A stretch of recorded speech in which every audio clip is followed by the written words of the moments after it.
新闻你们也看了，乌克兰打起来了，俄罗斯上中下三线出击进攻。从目前的信息反馈来看呢，乌克兰由于空军孱弱，已经完全失去了制空权。俄罗斯连续摧毁了乌克兰的几个重要指挥部，地面部队也已经进入乌克兰。从目前的态势看，俄罗斯此行的目的可能不止于帮助卢甘斯克和顿涅斯克独立，有可能还要推翻现任乌克兰政权。对立的另一边，北约并没有对乌克兰进行实质的援助。此前，美国表态会保护北约的领土，这话的意思就是还没有加入北约的乌克兰，我们管不了。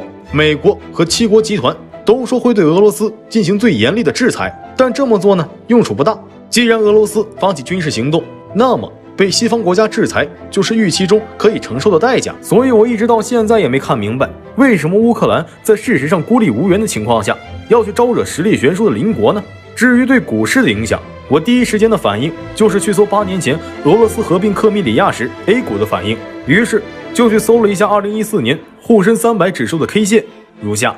那个时候A 股处于慢熊市的末期，超级大牛市正在酝酿中。从 K 线上看，克里米亚事件对 A 股的冲击不明显，所以后面要看这次俄乌冲突的态势会不会升级。最理想的结局就是俄军速战速决，达成战略目的，尽量避免无辜平民的伤亡。至于战后扯皮和制裁，那是西方和俄罗斯之间的事情，与我们呢关系不大。